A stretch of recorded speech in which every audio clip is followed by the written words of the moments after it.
YouTubers, Mike Martins here with the Mike Martins channel. Now, guys, hear me out here. We've been talking about shortages, artificial shortages, engineered shortages, a breakdown in the food distribution, a breakdown in the electric works. So we got no electricity, a breakdown in all kinds of things, right? Engineered, everything kind of working into play to kind of fit the narrative of today and what we have going on and blah, blah, blah. But there's one thing we never really talked about. And I think it's kind of important that we address this. What shortage have we not talked about? Pharmaceuticals, meds. People in the West depend on meds or are heavily dependent on medications to help them, whether it's to lower their cholesterol, whether it's to fight anxiety, whether it's to lower depression, whether it is to keep them up, whatever. Okay, whatever the case. Take a look at this. We never discussed a shortage on meds or an artificial shortage in meds. Now, I've been doing some backtracking on this article. It's kind of important. Unexplained explosion. So this is from December 23rd. So it's finally being released. The story is being released, but an unexpected explosion happened a few days ago. So unexpected explosion and fire destroy world's second largest pharmaceutical factory producing the precursors for hydroxychloroquine. So, who cares about hydroxychloroquine? I don't even care. This is modern day espionage is what it is. It's modern day espionage and we are at war. There is a war between either it's the elites, either the company owners on who's going to create the shortage, who's going to benefit from the shortage. Anytime there's a shortage, there's always somebody on the opposite side of the spectrum or the balance or the scales that's going to make a lot of money. Especially when you are France and you're at war in somewhere in Africa, but you're arming both sides of the conflict and you're arming them with weapons. The French did that for many years. They would arm both sides of the conflict, right? And there's no competition. Right? Let's just say another new arms factory opened up somewhere in France, and they didn't like them too much. What do you think will happen? This is modern day espionage. Now, how do things like this happen? How do fires like this get sparked? Well, I'm thinking, this is just me, that a couple of wires ground out in a fuse, an electronically digitized, controlled, heat-centered panel, or some sorts like that. Now, I just made that up because I'm not sure. But what does it take now? With everything hooked up to the net, everything hooked up to the 5G, everything hooked up to the system, for a computer hacker to go in and say, okay, let's ground these two wires. This should blow the place up. Boom. You get a ground in something very sophisticated electronic, you end up having major fires. And it doesn't take much. You don't need anyone in there to go drop or strap a bomb or put a bomb somewhere or put a timing device. All you need is someone to go into the electronics and find something to ground out and short, and this is what is modern-day espionage. Now, are they going to be short?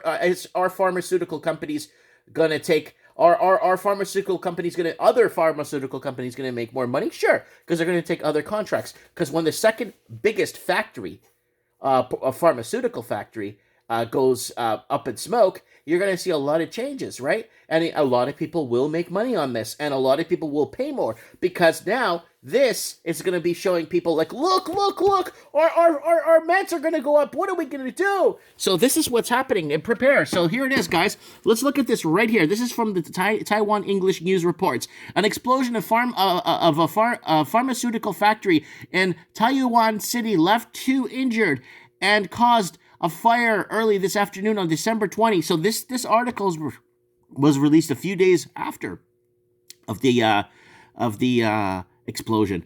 People as far as Tsunami District and New Taipei City reported hearing a massive blast shortly afternoon. Immediately after the blast, thick black smoke could be seen pouring out of the SCI Pharmtech factory. The cause of the explosion is currently under investigation. So there it is. So they're kind of like labeling as hydroxychloroquine, whatever, hydroxychloroquine, hydroxide chloroquine, whatever ingredients are in there. No, that's not the point.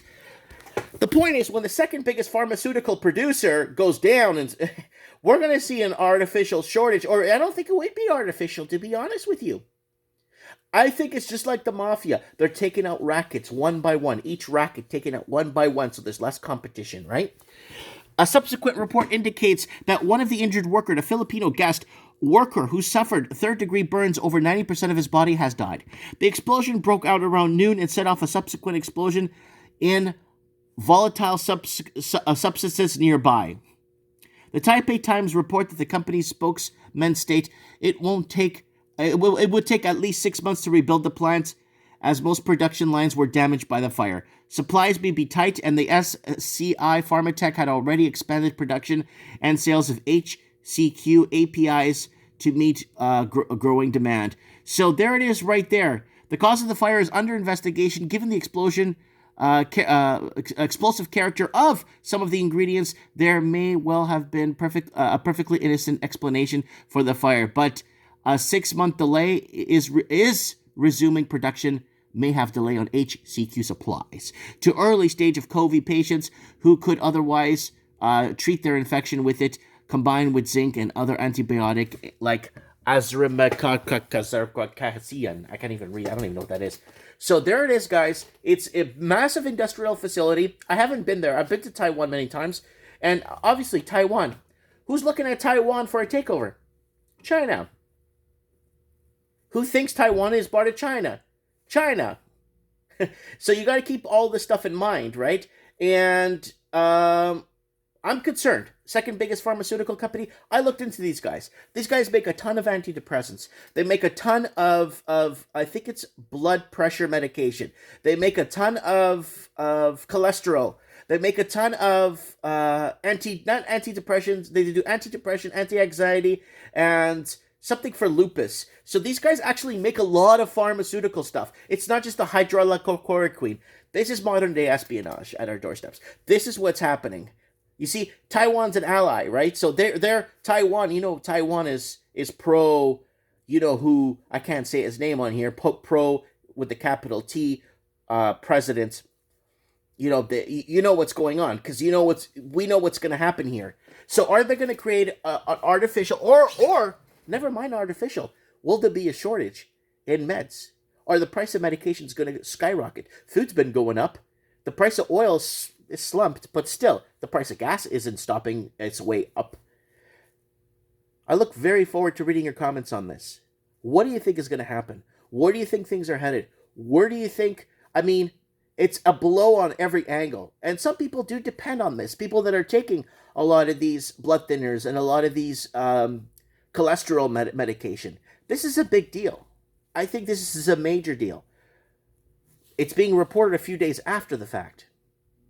So what does it take for modern day espionage to get into something and ground a few wires? It doesn't take much for someone to fry a mouse on a computer. If they could get into someone's system, they could fry someone's mouse and start a fire. I've heard it happen.